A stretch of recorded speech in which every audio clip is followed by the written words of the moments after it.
Let's talk about Wisp, the ethereal, breach-making, buff-granting, sun-wielding all-rounder with a recently released Prime upgrade. She's a frame chock-filled with power and yet at the same time very simple to understand and use. So, I'll keep it simple and show you how to get the most out of her. Also, I'm not pandering to the thirstier lot among you, the Syandana stays on during this guide. I'm Nick Engineer, let's solve a practical problem.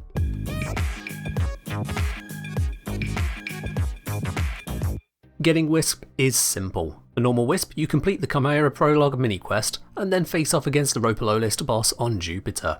All of the component blueprints and main blueprint drop from the same location as an all-in-one farm. I recommend checking out my amp guide if you're struggling with cracking the shields on this boss. For Wisp Prime, she's newly available from relics, meaning you'll be best off obtaining the relics from your pick of Hepit, Ukko, Olympus, or Apollo, depending on which relic you're trying to obtain. Wisp is not currently available via the circuit, though that may be subject to change in the future. So now assuming you have a Wisp one way or the other, what does she actually do? First off, there's her passive, reinforcing her ethereal nature. If Wisp is in the air, both Wisp and her companion become invisible to all enemies. Like most Warframes, Wisp's version of invisibility is to have a shroud of particles emitting from her constantly. Despite the visuals, it works just the same as everyone else. Wisp's passive invisibility will stay active in the air even when making melee attacks or casting abilities, and that includes subsumed abilities. Attacks with primary, secondary and heavy weapons, however, will disrupt the invisibility, even if the weapon is silent. Beyond that passive stealth, we then have the active abilities. Wisp's first is Reservoirs, which comes in 3 variants: Vitality, Haste and Shock, unlocked at Wisp levels 0, 7 and 14. Reservoirs creates a permanent zone, providing the respective buff to you, your companion, and any allies that enter the zone. Should anyone leave the zone, the buff will persist for 30 seconds, scaled by your duration. Re-entering the zone at any point immediately restores the buff to max duration as well. You can place down up to 6 zones simultaneously, with the 7th zone removing the first placed one. All these buffs are really simple to understand. Vitality will increase everyone's maximum health and grants healing over time. The base values are 300 max health and 30 health per second, scaled with strength. This is less healing per second than Oberon provides, but with none of the ongoing energy drain and is freely refreshable. If everyone is sticking in one place for the entire mission, Wisp can give the whole team the buff at the start and not have to spend any energy thereafter to keep it up. Vitality will double buff companions that are using the Link Health mod, as the companion gets its own buff as well as getting buffed via Link Health from your increased health if you pick up the mode. As for Archon Intensify, this will trigger on Wisp anytime someone's max health is newly increased by picking up the buff, and when anyone gains a substantial amount of health from the buff. I say substantial as tiny amounts of healing from chip damage can be unreliable at triggering the buff from Archon Intensify. Next then, we have Haste. This buff increases movement speed and melee attack speed by 20%, while increasing primary, secondary and heavy weapon fire rate by 30%. Both buffs are scaled by your strength. When you get this buff, the UI will show you the value for the lower buff applied to your movement and melee attack speed. To figure out your gun bonus, multiply the value you see by 1.5. These speed buffs are all additive to any mods you may have affecting the same stats. Lastly, we have the shock buff. This sends out a shock pulse every 3 seconds to stun up to 5 enemies in range with an electric proc. The damage is absolutely tiny, making the sole focus all about a bit of crowd control. Because this is an electric proc, you also can trigger the benefits of Archon Stretch for energy over time, and Conjunction Voltage for reload speed and multi-shot on secondary weapons. Do be sensible when using this buff however, as you and your allies cannot easily get rid of it when it's not wanted. Don't use shock on defense missions unless you need the extra crowd control, as usually everyone wants the enemies to come into killing distance as quickly as possible, rather than be stunned around the corner. Now this may seem like a lot for one ability, and it is really, but all you need to think about in practical gameplay is placing the reservoirs where your allies will run through them without having to actively seek out the buffs. Place them in key locations like doorways to give healing, speed, and a little crowd control as needed. To help you with that, you can pick up the Augment Fused Reservoir, which allows you to cast all 3 buffs simultaneously, costing the same amount of energy as if you did it individually, but in a third of the time. Wisp's second ability is Wil-O-Wisp, a much simpler ability. When cast, Wisp sends out a spectral illusion of herself in the direction she's looking, while also becoming invisible. Unlike Wisp's passive, this invisibility isn't interrupted by weapons fire or landing on the ground. The illusion itself is not invisible though, and will attract enemy attacks. If tapcast, the illusion will drift forwards at a lazy rate for the duration of the ability. While it is in flight, you can recast Wil-O-Wisp to instantly teleport to its location. Otherwise, when the ability runs out, the illusion vanishes. If you hold down the cast button, the illusion will push ahead at double the speed, covering distance at a similar pace to typical bullet jump parkour. While in flight, you can release the cast button to instantly teleport to the illusion's location. Otherwise again, the illusion will vanish without further effect. Should you choose to teleport, you'll also become invulnerable for a fixed 3 seconds, regardless of your duration stat. This triggers on both tap and hold cast, protecting you from the possible enemy fire at the location you've just popped into. While this does prevent you from taking damage or other negative effects, it doesn't cleanse you of any status effects active at the time. As there's no cooldown aside from your own energy limitations on this, you can use Wil-O-Wisp as a defensive tool both for invisibility and for invulnerability on demand. Then we come to Wisp's third ability, Breach Surge. This one is the ability available via the helmet system to other Warframes. It's an interesting coincidence that the initials of Breach Surge match that of a mild expletive also known by BS. This ability is ridiculous given some of the features it brings. On cast, Wisp will blind enemies in range. The blind takes a moment to apply, especially to more distant enemies, and is restricted to line of sight.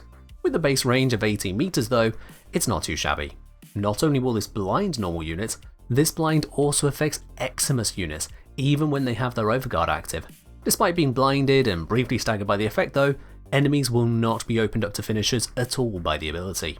But it's not just a crowd control ability. Breach Surge also primes enemies with surging energy.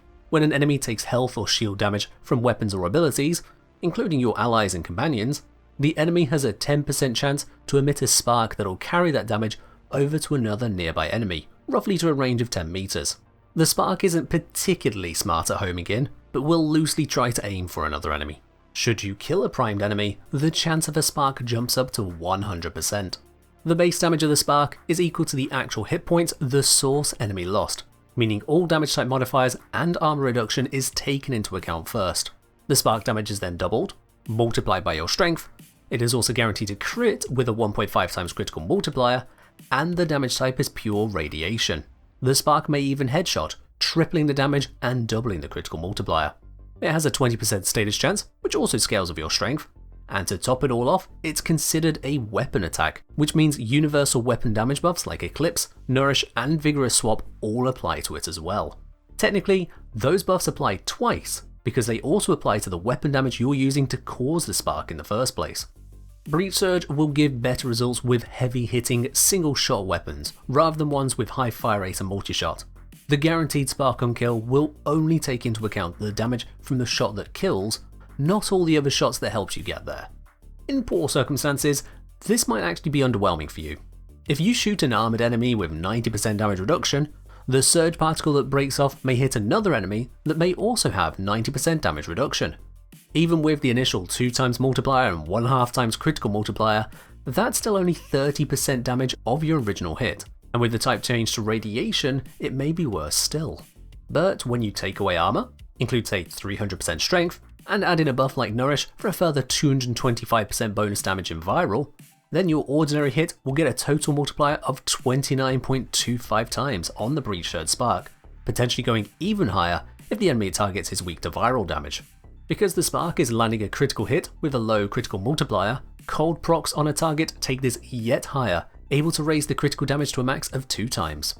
Now, all this damage and crowd control is wonderful and all, but it seems that DE felt Breach Surge could go further still. When your Wil-O-Wisp ability is active, any cast of Breach Surge will also be replicated by your Spectral Illusion at its location. This potentially doubles the affected area of the ability.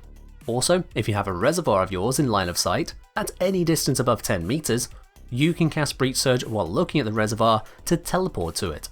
On teleporting, you then send out the Breach Surge with double the normal range, quadrupling the area you're affecting. Not only that, if you have Wil-O-Wisp active on teleporting this way, it also gets the range boost, bringing the total area you're affecting up to 8 times the area of doing Breach Surge without any of these combinations. You don't need me to tell you that that is a lot of coverage. You'll still run into the line of sight restrictions, but with much greater overall results. But if somehow after all that you still need even more from Breach Surge, you can use the augment Critical Surge. This one only applies to Wisp as it requires you to teleport to a reservoir to activate. Doing so will cost only half the energy of normal and will grant you a critical chance buff to your primary weapon equal to 10% per meter teleported, to a max of 250% at 25 meters. The buff per meter goes up with strength, and the 9-second duration increases with duration, though the 250% is a hard cap. This bonus is additive to other critical chance mods. Like I said, Breach Surge is BS due to just how much it has going on with it. So, with such a powerful third ability in mind, that brings us on to Wisp's ultimate ability, Soulgate, tearing open a portal to the sun. With both a cast cost and an ongoing energy drain similar to that of Mace's Peacemaker, surely this ability must be devastating its pants. At base, it's a beam which hits twice per second, double damage if you hold down the primary fire button, enhanced yet further by Reservoirs for 25% extra damage from each of Vitality and Shock, a guaranteed corrosive proc from haste, and otherwise applying an alternating heat and radiation proc every half a second. It even scales up over time on the same enemy and has a 100% chance to trigger a Breach Surge spark on eligible enemies. Yet even with all of that buffage going on, it's still just pants. I cannot justify spending that amount of energy on something dealing a fraction of similarly expensive abilities, all while restricting your movement, locking out other weapons and abilities, and restricting your damage types. On low level missions, you can live out your Sun Portal fantasies right around the same levels that the Mark 1 Bratton can still get work done if sensibly modded. For anything more substantial, you're better off just using this as the open subsume slot it is. With all these abilities considered, Wisp can slot into 3 roles with considerable modding overlap. She can be a support character, focusing on buffing allies and powering the fight forwards. She can be a stealth character, using invisibility, blinds and teleports to bypass threats. And she can be a weapons platform, using additional fire rate, status procs, breach surge, and a subsumed ability to scale weapons up to glorious levels. If you're on the newer end of things, you won't have much in the way of exotic and powerful mods to slap onto Wisp, so you can use this build here as your starting setup with no form required. We've got balanced casting stats with a little extra focus on strength and duration to get the most out of Wisp buffs in general, and completely ignoring any defensive mods, as Wisp provides enough defense herself for low level play through her entire kit. Hunter Adrenaline, or its counterpart Rage, will help you have enough energy at low levels by converting damage done to your health into energy. Given that Wisp can near constantly regenerate a lot of health, this is basically free energy. This is very basic though, and I recommend working towards a more heavily invested setup that really makes use of Wisp's strengths. The primary way to go about that would be this setup here. This is a highly strength focused Wisp, which is where she shines best, utilising Subsume Nourish. The idea overall is to keep enough range for Breach Surge to be effective and for shock modes to hit, enough duration that you're not constantly recasting everything, and then otherwise just more strength. All of it. This has 308% strength immediately, with a further 30% from Archon Intensify, 25% from Growing Power, and 60% from Molt Augmented, rising to a max of 423% strength when the stars align. And those stars are just kill things, apply status, and heal something. The magic here beyond a non-helmet Wisp is the sheer magnitude of buffs in Nourish. Firstly, it's an energy sustainability, giving a bonus to all energy gain equal to our strength. In particular, this means that Archon Stretch, giving a simple 2 energy per second from shock modes, will be amplified to a minimum of 8 energy per second and potentially over 10 energy per second with everything at full power. This is on top of the bonuses from any energy orbs being amplified to over 100 energy each. If your squad mate activates Zeneric's Wellspring, you'll be gorging on over 20 energy per second even before any of the conditional strength buffs. Nourish is also providing viral armor, causing enemies that attack you to be staggered and receive a viral proc, allowing you to deal more damage to their health. Further still, you also gain a modded viral damage bonus on all weapons starting at 231%. This allows you to remove viral from your weapon builds in place of other elements for even more damage output. On Breach Surge, this can turn hits in the range of 10,000 into sparks worth millions with the right setup. The whole setup is team focused as well. Reservoirs buff your team, Breach Surge triggers from allied attacks, and Nourish benefits everyone in range. Wisp becomes both support and weapons platform, while still retaining the passive, second and third ability to enable stealthy activity too. The only weakness with this setup is it is relying on health tanking, and then with precious little armour. If you find that's not enough for you alongside Wisp stealth, you do have a couple options, both of which can be used simultaneously. The first option is to slot in good old brief respite. Losing growing power does mean losing a little bit of strength, but in return you'll gain a lot of shields on casting Wisp's abilities. It's at this point I should mention the difference between Wisp and Wisp Prime. Wisp Prime comes with a new look, an extra built-in non-armor polarity, 25 more armor, a tiny bit more sprint speed, but strangely enough, the Prime has 25 additional shields. Those extra shields don't make Wisp Prime any tankier really, but it does make her a little less convenient for shield gating purposes. With a decaying Dragon Key equipped, Wisp Prime has 75 shields remaining, rather than the 56.25 of normal Wisp, meaning that with brief respite alone, she'd need to spend 50 energy to fully max her shields instead of 37.5. Thankfully though, I'm also using 2 Augur mods, contributing a further 80% energy to shield conversion rate, meaning the 38.75 energy cast cost of Reservoirs will actually generate up to 89 shields. All 4 of Wisp's abilities here are sufficient for a full shield gate so long as you are using 2 Augur mods. Without 2 somewhere in your build, Reservoirs wouldn't cut it, and any higher efficiency would likewise risk posing a problem for anyone relying on the shield gate. But maybe you don't want to defend with brute force invulnerability periods, using Wil-O-Wisp and shield gating mechanics. I know I'm not a fan of that personally. That's where we can instead consider a different subsume. We lose out on the incredible power of Nourish to go for either Lycath's Hunt from Varuna or Fractured Blast from Citrine. In both cases, you want to remove Augur Reach, downgrade to normal stretch unless you're ready to drop yet more Former, and remove Transient Fortitude. In exchange, we can equip both Equilibrium and Health Conversion. You see, Lycath's Hunt generates a lot of health orbs from melee kills, which will provide energy through Equilibrium and armor through Health Conversion, giving us that face tanking sustain option. It self-maintains so long as you're killing enemies with enough status procs on them, which, given the rest of Wisp's kit, should be easy enough to achieve. Fractured Blast on the other hand requires constant recasting and targeting enemies with it, but opens up more orb drops, more reliable energy drops, and is compatible with ranged weapon kills, rather than just melee. In both cases, this works best with a companion using Synth Fiber to allow you to continuously pick up health orbs, which also means this method is not suitable for the circuit or other locations where companions are disallowed. You can use Arcane Blessing to both pick up the first 50 orbs and for even more maximum health, but I feel Wisp gives you enough max health already to make health tanking work just fine. The Arcane will rarely save your life.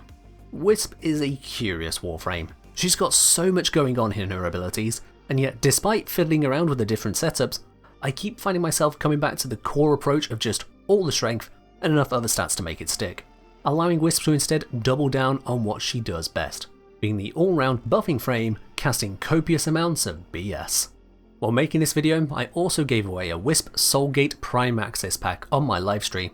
If that's news to you, clearly you've been missing out on both my Twitch streams and my Discord, so come join the community with the links in the video description. That's all from me for now though, so as always, spawn moats, breach surge, and fight well, Tenno.